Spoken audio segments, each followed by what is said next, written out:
15 child stars who completely vanished from Hollywood. This is heartbreaking. They lit up our screens with their innocent smiles and remarkable talent, capturing hearts around the world before they could even drive a car. But what happens when the spotlights dim and the audiences move on? For these 15 child stars, the journey from Hollywood darling to complete obscurity reveals the darkest side of early fame. Stories so heartbreaking they'll change how you watch their classic performances forever. From tragic deaths to deliberate disappearances, their vanishing acts remind us that behind every childhood success story lurks the shadow of an uncertain future. Let's begin with perhaps the most devastating fall from grace in Hollywood history. Oh, he knoweth every sparrow that falleth. 1. Bobby Driscoll, Disney's forgotten prince. Bobby Driscoll wasn't just any child actor. He was Disney's golden boy, their first child star under contract, the voice and model for Peter Pan himself. With his bright eyes and natural talent, Driscoll charmed audiences in classics like Song of the South and Treasure Island.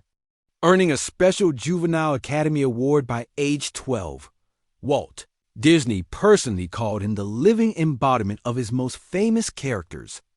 But Hollywood's love affair with child stars has a cruel expiration date. As Driscoll entered his teens, his changing appearance no longer fit Disney's wholesome image. Acne and awkward adolescence led to his contract being terminated abruptly in 1953. The studio that built him up simply discarded him when he was no longer marketable. What followed was a heartbreaking spiral into obscurity and desperation. Rejected by the industry that once adored him, Driscoll struggled with drug addiction and petty crime. His final years were spent in complete anonymity, far from the Hollywood that had once celebrated his every move. In 1968, his body was discovered in an abandoned tenement building in New York City, found by children playing in the deserted structure. No identification was on his body. No family came forward. The boy who had brought joy to millions died alone, unrecognized, and was buried in an unmarked grave on Hart Island, New York's Potter's Field for the unknown and unclaimed. The most devastating detail: Driscoll's mother had been searching for him, unaware of his fate. It wasn't until almost 2 years later that fingerprint records finally identified the anonymous body as the former child star, the boy who once played Peter Pan, buried in a pauper's grave. He was just 31 years old. 2. Margaret O'Brien, the child who could cry on command. Few child stars possess the emotional range of Margaret O'Brien, known as the little girl with the big tears. Her ability to cry on command made her MGM's most valuable child asset in the 1940s. Heart-wrenching performances in classics like Meet Me in St. Louis alongside Judy Garland showcased a talent far beyond her years, earning her a special Juvenile Academy Award at just 7 years old. Directors were amazed by her ability to produce authentic tears within moments of being asked for the famous "Have yourself a merry little Christmas" scene. O'Brien delivered such a moving performance that Judy Garland reportedly said, "That child is frightening me." Her emotional authenticity touched America's heart during the difficult war years. But as O'Brien grew into adolescence, the roles dried up. The transition from adorable child to adult actress proved impossible to navigate in an industry obsessed with youth. By the 1950s, her star had faded dramatically. The studios that once competed for her services no longer called. Unlike some child stars who met tragic ends, O'Brien survived Hollywood's brutal cycle, but at the cost of her career. She made occasional appearances in television and lesser-known films, but the girl who once commanded top billing had effectively vanished from Hollywood's A-list. Today, O'Brien makes rare appearances at classic film festivals, a living ghost of Hollywood's golden era. The audiences who once wept with her have largely forgotten her name, though her performances remain immortalized in classic films. Hollywood cried with her, then forgot her. You could make a success in the city, couldn't you? Could I? But these people make success anywhere only. Only he doesn't want to go. But you want to go and then Mom wants to. 3. Jane Withers. From Temple's rival to plumbing commercials. While Shirley Temple reigned as America's undisputed child star princess, Jane Withers carved out her own niche as the mischievous antidote to Temple's sweetness. After playing the mean little girl tormenting Shirley in Bright Eyes, 1934, Withers surprised everyone by building her own successful career, starring in 38 films before age 21 and becoming one of Temple's few genuine box office rivals. Unlike the eternally cheerful Temple, Withers specialized in playing troublemakers and tomboys with an authentic rough-and-tumble energy that connected with Depression-era audiences. Her popularity even inspired a line of Jane Withers dolls and merchandise, a rare honor for anyone other than Temple in that era. But as with so many child stars, adulthood brought career challenges. As her teenage years approached, 20th Century Fox dropped her contract. Though she continued acting in B-movies and supporting roles, by the 1950s, her film career had effectively ended. In one of Hollywood's strangest second acts, Withers resurfaced in the 1960s and 70s as Josephine, the plumber in a series of Comet Cleanser commercials. A dramatic fall from headlining major studio films.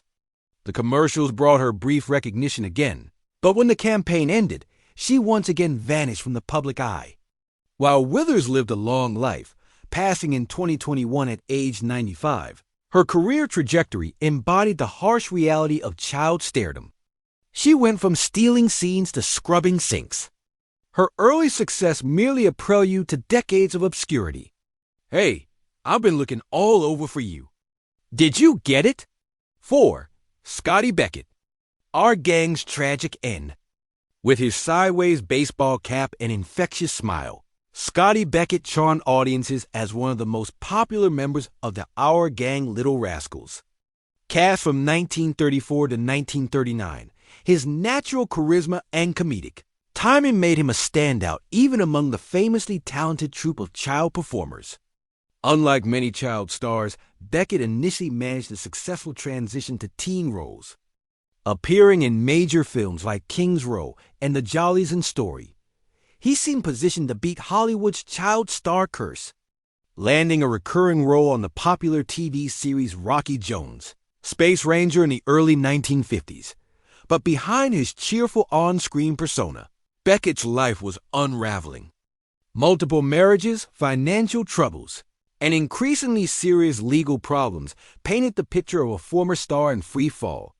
Arrest for drug possession, passing bad checks, and assault created a criminal record that made continued work in Hollywood impossible.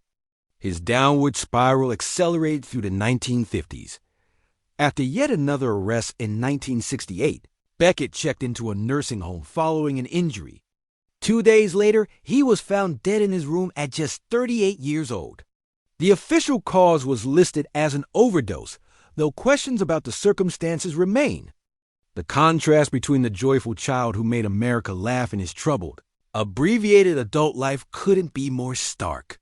He smiled for the camera and was gone before 40, another casualty of early fame's impossible pressures. Haven't you got just one little wish for yourself? Just one wish just for you. Well, did you see it, Papa? Why? Out the window. Our tree. They've killed it. 5. Peggy Ann Garner, Hollywood's forgotten prodigy. Some child stars succeed with cuteness alone, but Peggy Ann Garner possessed something far rarer, genuine dramatic depth. Her performance in A Tree Grows in Brooklyn, 1945, as the sensitive, determined Frankenstein Nolan earned her universal critical acclaim and a special Academy Juvenile Award at age 13.